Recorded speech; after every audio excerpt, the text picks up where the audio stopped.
اعوذ باللہ من الشیطان الرجیم بسم اللہ الرحمن الرحیم رب اشرح لی صدری ویسر لی امری واحلل عقدۃ من لسانی یفقہوا قولی اللہم فقہنا فی الدین اللہم انی اسألک علما نافعا وعملا متقبلا ورزقا طیبا۔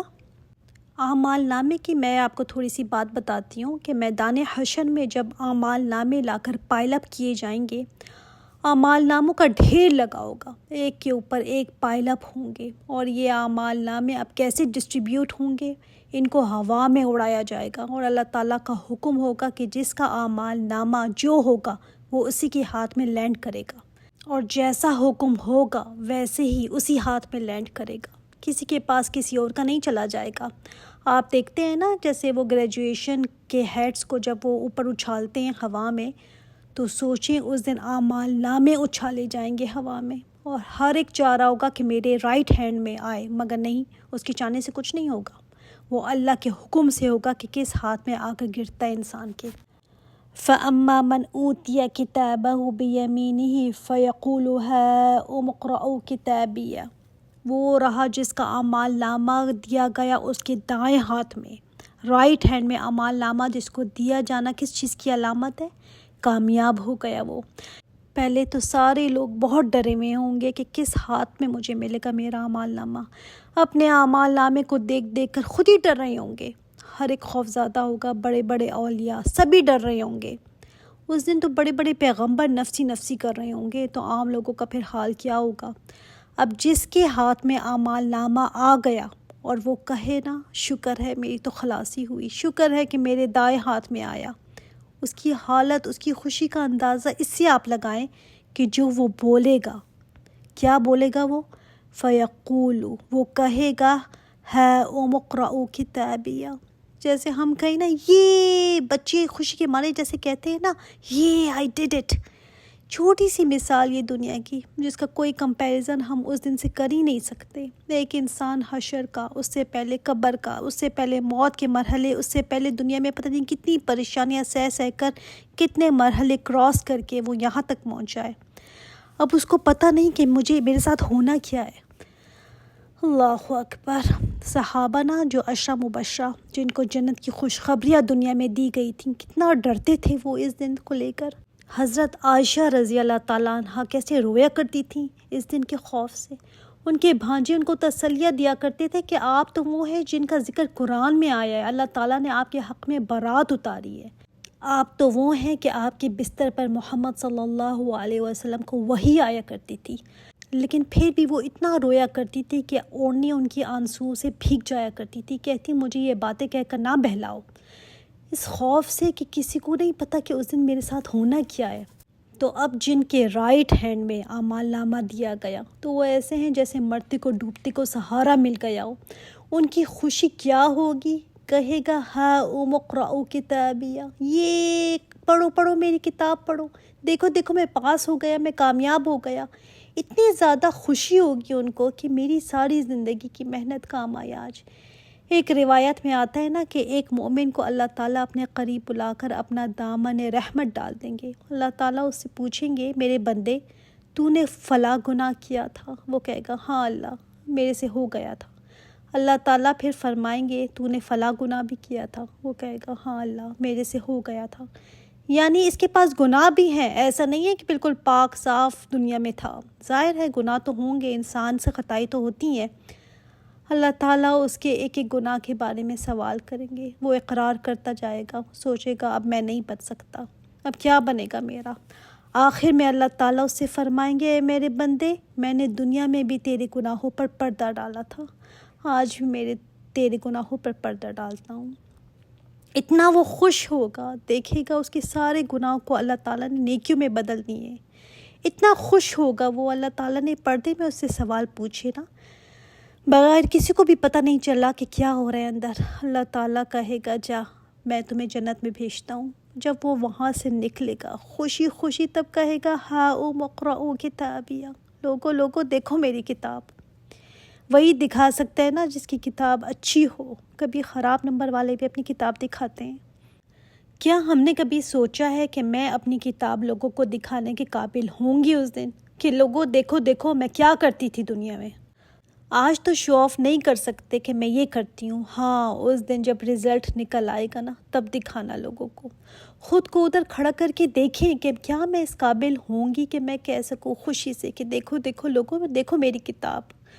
اللہ اکبر، اللہ تعالیٰ تیری رحمت کے بغیر تو ممکن ہی نہیں ہے، یہ بہت گناہ ہے جب تک تو نہ ان کو نیکیوں میں بدل دے۔ ہم تو اس قابل نہیں کہ دکھا سکے اپنا اعمال نامہ۔ دنیا میں بھی نا جب بہت کوئی اچھے نمبر سے پاس ہوا ہو تو ہم کیا پوچھتے ہیں، کیسے کیا تم نے، کیسے ہی تمہیں کامیابی ملی؟ اس دن بھی لوگ نا اس سے پوچھیں گے کیسے ملی تمہیں یہ کامیابی، کیا کیا کرتے تھے تم؟ تو یہ کیا کہے گا، انی ظننت انی ملاق حسابیہ، مجھے یقین تھا کہ بے شک میں ملنے والا ہوں اپنے حساب سے۔ یہ نہیں کہا کہ میں جانتا تھا دنیا میں، بلکہ کہا گیا میں یقین رکھتا تھا، یقین تھا مجھے۔ اور یقین اور جاننے میں کیا فرق ہے؟ جانتے تو سبھی ہیں، بہت سارے لوگ ہیں جن کی زندگی نافرمانیاں میں گزرتی ہیں، وہ بھی جانتے، وہ بھی کہتے ہیں ہاں ہاں ایک دن ہے، جانا ہے۔ یہ الگ بات ہے جاننا، اور اس کا یقین دل میں بٹھا لینا کہ یاد رہے مجھے کہ مجھے حساب دینا ہے، مجھے حساب دینا ہے، مجھے ملاقات کرنی ہے اللہ تعالیٰ سے، ملاقات 1 to 1 اللہ سے ملنا ہے اپنے حساب کے ساتھ۔ اس لیے آپ صلی اللہ علیہ وسلم فرماتے تھے نا اللہم حاسبنا حسابا یسیرا۔ آپ صلی اللہ علیہ وآلہ وسلم کی یہ دعا ہوا کرتی تھی، کیونکہ جس سے پوچھ لیا گیا نا کہ تم نے یہ کیوں کیا، وائی، وہ گیا، وہ نہیں بچ سکتا پھر۔ حدیث میں نے بتائی تھی نا آپ کو پیچھے، اس میں پوچھا میرے بندے تو نے یہ گناہ کیا، لیکن یہ نہیں پوچھا گیا کیوں کیا۔ اگر پوچھ لیے نا کیوں کیا تمہیں کرتے وقت رب یاد نہیں آیا تھا؟ تمہیں یاد نہیں آیا کہ رب کے کتنے احسانات تھے تم پر؟ تمہیں یاد نہیں آیا کہ تمہارے رب کی فرمانبرداری کرنی تھی؟ تمہیں یاد نہیں رہا تمہیں کہ ایک وقت تمہیں کھڑا ہونا ہے؟ تو کیا جواب دیں گے ہم؟ کوئی جواب دے ہی نہیں سکتا انسان اس دن۔ یہ آج کی باتیں، شوہر نے مجبور کیا، بچے یہ کہتے ہیں، فلاں ایسے کہتا ہے، کتنی باتیں ہیں نا آج، اس دن ایک بھی جواب نہیں آئے گا، ایسا پکڑا جائے گا انسان کے بچ نہیں سکے گا پھر۔ اللہم حاسبنا حسابا یسیرا کیا ہے؟ اللہ تعالیٰ اعمال نامہ دیکھے اور جانے دے، بس پوچھے نا، پوچھ گچھ ہو گئی نا تو بس بات ختم۔ یہ جو کہا گیا نا حسابیہ کتابیہ، اس کے ایموشنز ہیں نا، یہ ایموشنز کو ایکسپریس کر رہی ہے کہ اتنا ایموشنل ہوگا، وہ کہے گا پڑھو پڑھو میری کتاب پڑھو، مجھے پتا تھا میرا حساب ہونا ہے۔ خوشی سے حالت اس کی یہ ہوگی کہ میں جانتا تھا، مجھے یقین تھا۔ اللہ تعالیٰ ہمیں بھی اس میں شامل فرما دے، آمین۔ اس سے پتہ چلتا ہے کہ ایسی زندگی گزارنا جس میں حساب کتاب ذہن میں ہو، ایسے کانشیس زندگی گزارنا کہ مجھے پیش ہونا ہے، مجھے اللہ تعالیٰ کے سامنے کھڑا ہونا ہے، ایسی زندگی ہوگی تبھی انجام ہوگا۔ اور جو کہیں نا نہیں مجھے نہ بتاؤ، بہت زیادہ مجھے ٹینشن ہونے لگتی ہے، قیامت کی باتیں مت کیا کرو میرے سامنے، نہ یاد کراؤ مجھے، نہ خود سوچے نہ دوسروں کو کہے کہ مجھے یاد نہ کراؤ، بس میں جیسے ہوں ٹھیک ہوں، تو پھر وہ کیا یاد رکھے گا اپنے حساب کتاب سے ملاقات کو؟ کہا گیا یقین تھا اس کو، جیسے ہم تیاری کر کے رکھتے ہیں نا، صبح مجھے اٹھنا ہے تو اس کے لیے ہم انڈے بریڈ لا کر رکھتے ہیں کہ مجھے ناشتہ کرنا ہے، بچوں کا ہم یونیفارم لنچ ان کا تیاری کر کے رکھتے ہیں کہ انہوں نے صبح اسکول جانا ہے۔ کتنا یقین ہوتا ہے نا کہ ہم صبح اٹھ جائیں گے، حالانکہ بالکل بھی یقینی بات نہیں ہے۔ اگر میں صبح نہ اٹھ سکی تو اس کے باوجود میں صبح کی تیاری کر کے رکھتی ہوں، تو اس دن کا اتنا یقین کہ مجھے آج عمل کرنے پر مجبور کرے، مجھے پتا ہو کہ میں نے یہ تیاری کر کے رکھنی ہے اس دن کے لیے، اتنا یقین کہ مجھے پریشانی شروع ہو جائے کہ میرے پاس تو سامان نہیں ہے اس دن کے لیے۔ فَهُوَ فِي عِيشَةٍ رَاضِيَةٍ، تو وہ ہوگا عیش والی، انجوائمنٹ میں ہوگا۔ عیش والی زندگی سمجھتے ہیں نا، راضیہ، سیٹسفیکشن والی زندگی، یعنی اس میں رضا ہی رضا ہے، اس میں وہ راضی ہو جائے گا۔ کیسے راضی ہو جائے گا؟ جب پہنچے گا نا ایسی زندگی میں جو جنت میں ہوگی، تو کہے گا واقعی میں ورت کرتی تھی جو میں نے محنت کی، اس کا صلہ جو مجھے ملا وہ تو بہت زیادہ ملا ہے۔ دنیا میں ہم جب کام کرتے ہیں نا تو سیٹسفائی ہم نہیں ہوتے، کہتے ہیں میں نے اتنا کام کیا، بس مجھے بونس اتنا سا ملا، مجھے تو بہت کم ملا ہے، مجھے تو پروموشن بھی ملنی چاہیے تھی۔ لیکن جنت میں جب انسان چلا جائے گا نا تو کہے گا میری محنت واقعی میں کام آئی، یہ جو مجھے ملا یہ تو بہت زیادہ بڑھ کر ملا ہے۔ ابھی چونکہ دیکھی نہیں نا ہم نے جنت، تو وہ شوق ہمیں نہیں ہے کہ میں جنت کی خاطر فلاں کو معاف کر دوں، فلاں کی خاطر میں خود کو نیچے کر دوں، اپنی دوستیاں بدل لوں، اپنی ساری لائف چینج کر دوں۔ مجھ سے نہیں ہوتا، لیکن وہاں پر پہنچ کر پتہ چلے گا کہ یہ جس نے قربانیاں دی ہوں گی نا، وہ ورتھ کرتا تھا۔ جو بندہ ساری زندگی مشکل میں رہا، فقر و فاقہ، بیماری، لوگوں نے چھوڑ دیا اس کو، کوئی اپنے پیارے اس کے فوت ہو گئے، ورسٹ سچویشن میں وہ رہا ساری زندگی، تب بھی اس کو نا ایک راؤنڈ، جسٹ ایک راؤنڈ لگوایا جائے گا جنت کا، ایک جھونکا، سمجھ لیں ایک دروازے سے گئے دوسرے دروازے سے نکل آئے، صرف اتنی دیر میں اس سے پوچھا جائے گا تمہاری لائف کیسی گزری، کہے گا بہت اچھی، بہت زبردست تھی۔ وہ جو لذت دیکھ لی نا اس نے، اس کے بعد اس کو یاد ہی نہیں رہنا کہ میں نے دنیا میں کیا کیا سہا تھا۔ کوئی ہینڈی کیپڈ ہے دنیا میں، کسی کا بچہ فوت ہو گیا دنیا میں، کوئی فقر و فاقے میں ہے دنیا میں، یہاں پر بہت زیادہ فیل ہو رہا ہے نا، مگر وہاں جا کر سب ایسے بھول جائے گا، کہے گا بہت اچھا، سب بہت اچھا تھا، میرے پاس سب کچھ تھا، اس کے بدلے میں یہ جو مجھے ملا یہ ورتھ تھا، میرا خاموش رہنا، میرا صبر کرنا ورتھ تھا۔ یہ فی جنت عالیہ، یہ وہ جنت ہے جو بلند ہے۔ ایکچولی نا یہ مقامات، یہ باتیں دنیا میں سمجھنا نا بہت مشکل ہے، اس لیے کہ ظاہر ہے ہم کیسے سمجھیں، وہ تو نہ کسی آنکھ نے دیکھی، نہ کسی کان نے سنی، نہ دل میں اس کا خیال گزرا، تو ہم کہاں سے اس کو امیجن کر سکتے ہیں، کر ہی نہیں سکتے۔ جیسے ہم کبھی بہت خوبصورت جگہ پہ سیر کو جائیں نا، تو کوئی پوچھے کیسی تھی جگہ، تو ہم کہتے ہیں بس بہت خوبصورت، میں تمہیں بتا نہیں سکتی، خود ہی جا کر دیکھنا۔ اسی طرح جب ہم مکہ میں حرم میں جاتے ہیں تو وہاں کی جو بات ہے، وہاں کا ماحول، وہاں کا جو سکون ہے، وہ بیان ہی نہیں کیا جا سکتا۔ حالانکہ کتنی دفعہ ہم ٹی وی پر کعبے کو دیکھتے ہیں، کتنی دفعہ نماز پڑھتے ہوئے لوگوں کو وہاں پر دیکھتے ہیں، ہجوم دیکھتے ہیں، لیکن جہاں بات وہاں جا کر محسوس ہوتی ہے نا، امیجن کرنے میں ہو ہی نہیں سکتی۔ اب جو دیکھا ہوا ہے اس کو بیان نہیں کر سکتے، تو جنت کو ہم کیسے بیان کر سکتے ہیں؟ اس کو کیسے سوچ سکتے ہیں کہ اللہ تعالیٰ نے فرمایا کہ وہ تو تصور سے بھی بالا تر ہے، تصور میں آ ہی نہیں سکتا، جو ہمارے تصور میں آ گیا نا وہ جنت ہو ہی نہیں سکتی۔ جنت اس سے بہت اعلیٰ ہے۔ جب ویکیشن پر ہم جائیں نا تو بندہ کہتا ہے میرا روم بس اوپر ایسی جگہ پر ہونا جہاں سے باہر کا لیک کا ویو نظر آئے یا خوبصورت منظر نظر آئے۔ یہ ایسی بلند جنتیں ہوں گی جہاں سے ویوز نظر آئیں گے، ان کی نہروں کے ویوز، ان کے باغوں کے ویوز۔ اور پھر قطوفها دانیہ، قطوف قطف سے، جب پھلوں کے گچھے لٹکنے لگتے ہیں نا، بنچز، جب پک کر ان کے پھلوں میں جوس بھر جاتا ہے، بھاری ہو جاتے ہیں نا، پھر لٹکنا شروع ہو جاتے ہیں، ان کو دیکھ کر ہی بندے کا کھانے کو دل چاہے، تو فرمایا قطوفها دانیہ، پھل قریب ہوں گے جھکے ہوئے، رس سے بھرے ہوئے۔ اللہ تعالیٰ نے یہ سین اتنا پیارا دکھایا ہے نا کہ بندہ جنت میں جائے گا کتنی مشکلات سہ کر، یہاں تک پہنچے حشر کا میدان کراس کر کے، پل صراط پر کتنے انکڑے تھے، کتنی مشکلات تھیں، ایک تو خود کی مشکل، اوپر سے لوگوں کو گرتا پڑتا دیکھنا، چیخ و پکار رہے ہیں۔ اب جب کتنی مشکلوں سے گزر کر یہاں تک پہنچا تو سکھ کا سانس لے گا، راضی ہوگا جو اس کو ملے گا۔ اب آرام سے بیٹھا ہوا ہے، لیٹا ہوا ہے اپنے باغ میں، تو اس کی نظر نہ ایک درخت کی طرف جائے گی جس پر پھل لٹکے ہوں گے، تو دل میں ایسے ہی خیال ہے اس کو آئے گا کہ کتنا مزے کا ہوگا نا یہ، تو وہ شاخ اس کے آگے جھک جائے گی، اللہ اکبر، وہ پھل نا اس کے منہ تک آ جائیں گے اور وہ اس کو کھا لے گا، اور وہ شاخ پھر واپس اپنی جگہ پر چلی جائے گی۔ دانیہ یہ نا ناؤن ہے، مطلب مسلسل قریب آتا جائے گا، جھکتا جائے گا، یہاں تک کہ اس کے منہ کے پاس تک آ جائے گا۔ نہ اس کو اٹھنے کی ضرورت پڑی، نہ بیٹھنے کی ضرورت، نہ کسی کو کہنے کی ضرورت کہ لے کر آؤ میرے لیے، اسی وقت یوں ہی خیال آئے گا اس کے منہ تک وہ پھل آ جائے گا۔ کتنا چین، صرف سکون ہی سکون، صرف امیجن کر کے نا ایسے دل میں آ جاتا ہے کہ کیا جگہ ہوگی وہ۔ مومن نا تو اس دنیا میں آرام و سکون سے بیٹھ ہی نہیں سکتا جب تک کہ وہاں تک پہنچ نہ جائے۔ آپ صلی اللہ علیہ وآلہ وسلم نے فرمایا تھا نا، مومن کی زندگی تو قید خانہ ہے، جیل میں جیسے ہو۔ تو یہ ہے گول، اگر انسان نے اپنا گول سیٹ کرنا ہو نا تو یہ گول بنائے کہ میں کسی طرح اس جنت تک پہنچ جاؤں، آرام ہی آرام ہے، پھر مزے ہی مزے ہیں۔ اگر انی ظننت انی ملاق حسابیہ کو نکال دیا جائے نا، پھر تو بڑی بے فکری کی زندگی ہے۔ انسان کو اپنا حساب سے ملاقات یاد ہی نہ رہے تو ظاہر ہے پھر تو زندگی ایسی گزارے گا کہ بے فکری کی ہوگی۔ تو کہا جائے گا کلو واشربو ہنیئم، کھاؤ پیو مزے سے۔ ہنیئم اس کو کہتے ہیں کہ جو بالکل مفت مل جائے، انسان کو یہ ڈر نہ ہو کہ مجھے اس کے بدلے کچھ دینا پڑے گا یا مجھے کچھ ریٹرن میں دینا پڑے گا. اس کو کہتے ہیں ہنیم. تو کہا جائے گا کھاؤ پیو مزے سے. دیکھیں مزے ادھر ملیں گے جس کے بعد کوئی بدمزگی نہیں ہوگی، کوئی تکلیف نہیں ہوگی.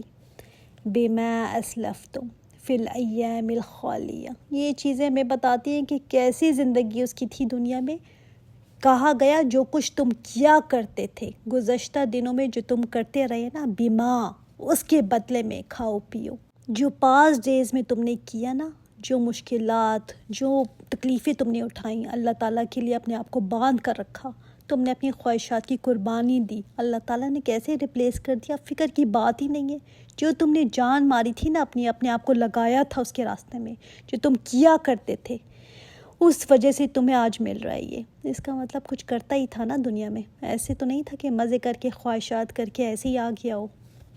وَأَمَّا مَنْ أُوتِيَ كِتَابَهُ بِشِمَالِهِ. اور کسی کا اعمال نامہ، اس کی بک اڑ کر کہاں آئے گی؟ اس کے بائیں لیفٹ ہینڈ میں پڑے گی. اب یہ بک جب آ گئی ہے نا تو وہ لینا نہیں چاہے گا. بعض پیچھے کر لیں گے ہاتھ کہ نہیں لینا، تو پیچھے سے ان کو ہاتھ میں پکڑائی جائے گی. فَيَقُولُ. تو وہ کہے گا یا لیتنی. جیسے رائٹ ہینڈ والے نے کہا تھا نا، ہا امو، دیکھو دیکھو میری کتاب، تو یہ کیا کہے گا؟ یا لیتنی، حسرت سے، کاش، لم اوتا کتابیہ، کاش کہ نہ دیا جاتا مجھے اعمال نامہ. اس وقت اپنے ہی عمل اتنے برے لگیں گے کہ یہ میں کیا کر کے آئی ہوں. کسی اور کو تو کی بک تو نہیں دی جا رہی، نہیں، اس کی اپنی بک ہے. تو اس کو پتہ تھا کہ میں نے جو وقت گزارا وہ صحیح نہیں گزارا، تو اب نہیں لینا چاہے گا، اپنے آپ کو ملامت کرے گا کہ میں نے یہ کیوں کیا. وَلَمْ أَدْرِ مَا حِسَابِيَهْ. کاش مجھے پتہ ہی نہ چلتا کہ میرا حساب کیا ہے، میں پہلے ہی ختم ہو جاتا. اللہ تعالیٰ نے دوسری جگہ فرمایا ہے کہ انسان خود اپنے نفس پر گواہ ہے، کہ وہ خود ہی جانتا ہے نا کیا کرتا رہتا ہے، چاہے کتنے ہی معذرتیں پیش کر لے، کتنے ہی ایکسکیوزز دے دے، اس کو پتہ ہے. تبھی جب اس کے ہاتھ میں جب بک آئے گی نا تو کیا کہے گا؟ ہائے کیوں آ گئی میرے ہاتھ میں، نہ دی جاتی مجھے. یہ نہیں کہے گا کہ نہیں نہیں میری تو یہ ہے نہیں، میں نے تو بڑے اچھے کام کیے تھے، میرے ساتھ انفیئر ہوا ہے. اس کو پتہ تھا کہ میری ہی کتاب ہے. واقعی میں انسان جانتا ہے کہ میں کس راستے پر چل رہا ہوں، کتنے ہی ایکسکیوزز دے دو، ٹائم نہیں ہے. یہ وہ ہے جس کو پتہ ہے کہ ٹائم نکل سکتا ہے، میں مینیج کر سکتی ہوں، جانتا ہے مگر بس نہیں کرنا چاہتا. تو اس دن کہے گا کہ کاش نہ ملتی مجھے میری کتاب، کیونکہ اس کو پتہ چل گیا ہے نا کہ میری بک میں اب کیا ہے.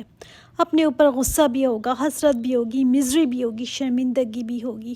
اور پھر کیا کہے گا؟ یا لیتہا کانت القاضیہ. کاش وہ موت جو مجھے دنیا میں آئی تھی نا میرا فیصلہ کر دیتی، کاش میں دوبارہ نہ اٹھایا جاتا، وہی میرا فیصلہ ہو جاتا. دنیا میں اس کو تو گناہ سے محسوس نہیں ہوتے تھے نا.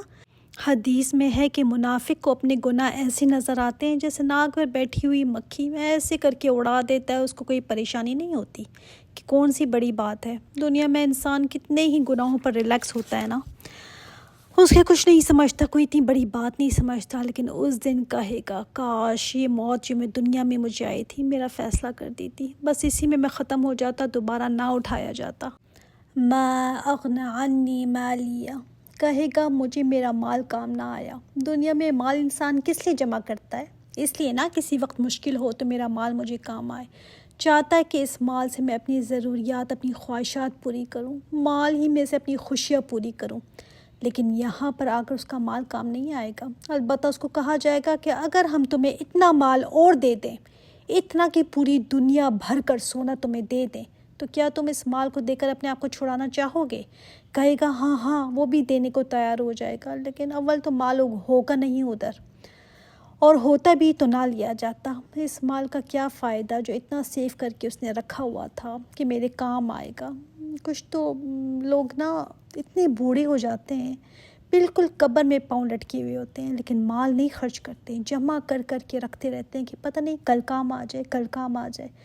زندگی کا اپنا پتہ نہیں ہے اور کل کے لیے رکھ رہے ہیں. آپ صلی اللہ علیہ وآلہ وسلم نے فرمایا کہ انسان بوڑھا ہو جاتا ہے مگر دو چیزوں کی ہوس ختم نہیں ہوتی، ایک مال اور ایک زندگی، کہ بس میں اور جی لوں اور جی لوں، اور مال کہ بس کہیں سے مجھے اور مل جائے. کتنا زبردست طریقے سے بتایا گیا ہے نا. مال جو تھا دنیا میں وہ رہ گیا، اور موت جس سے یہ گھبراتا تھا، موت کہیں نہ آ جائے مجھے. دنیا میں جتنا بھی انسان کہتے ہیں نا ہاں ہاں موت سے مجھے ڈر نہیں لگتا، سب نے جانا ہے، کہنے کی بات نہیں ہے، کوئی نہیں جانا چاہتا، انسان موت سے بہت دور بھاگتا ہے، بہت دور چاہتا ہے اس کا ذکر بھی اس کے سامنے نہ کیا جائے۔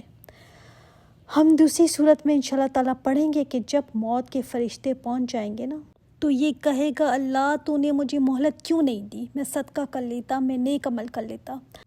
لیکن وہاں پر پہنچ کر نہ موت کی خواہش کرے گا کہ کاش مجھے نہ اٹھایا جاتا، یہ خواہش اس نے دنیا میں نہیں کی تھی، وہاں پر جا کر کرے گا۔ آپ صلی اللہ علیہ وآلہ وسلم نے فرمایا نا، لذتوں کو توڑنے والی کو کثرت سے یاد کیا کرو، موت۔ ہمیں نہیں اچھی لگتی یہ بات، اس کا سوچنا، اس کا بات کرنا ہمیں نہیں اچھا لگتا۔ ہلک عنی سلطانیہ، کہے گا مجھ سے گم ہو گئی، چلی گئی مجھ سے میری سلطانیہ۔ سلطانیہ کے بہت سارے معنی ہیں۔ ایک معنی تو یہ ہے کہ میری سلطنت، میری پاور، میری اتنی شہرت تھی، اتنا اثر و رسوخ تھا میرا، اتنی فالوئنگ تھی، وہ چیزیں جو انسان جس سے اپنے آپ کو کچھ سمجھتا ہے نا کہ میں کوئی چیز ہوں، یا تو اتنا پیسہ ہے یا اتنی پاور، اتنا سٹیٹس ہے، سب چیزیں اس کا کیا ہے، سلطان ہے۔ تو اس دن کہے گا کہاں چلا گیا میرا سلطان، نہ آج میری کوئی واہ واہ ہے، نہ میرے کوئی فینس ہے، نہ میری کوئی سپورٹ ہے، نہ میرا کوئی اثر و رسوخ ہے، سب ختم۔ دوسرا سلطانیہ کا جو معنی ہے نا وہ حجتیں یعنی بڑی دلیلیں دیا کرتا تھا کہ بیکار باتیں سب، بہت بحثیں کیا کرتا تھا۔ آرگومنٹس جو ہوتے ہیں نا وہ بھی سلطان ہیں، اور ضروری نہیں کہ یہ بہت زیادہ کوئی پاورفل بندہ ہی کہہ رہا ہو، نہیں، ہر ایک بندہ نا اپنے گھر کا سلطان ہے۔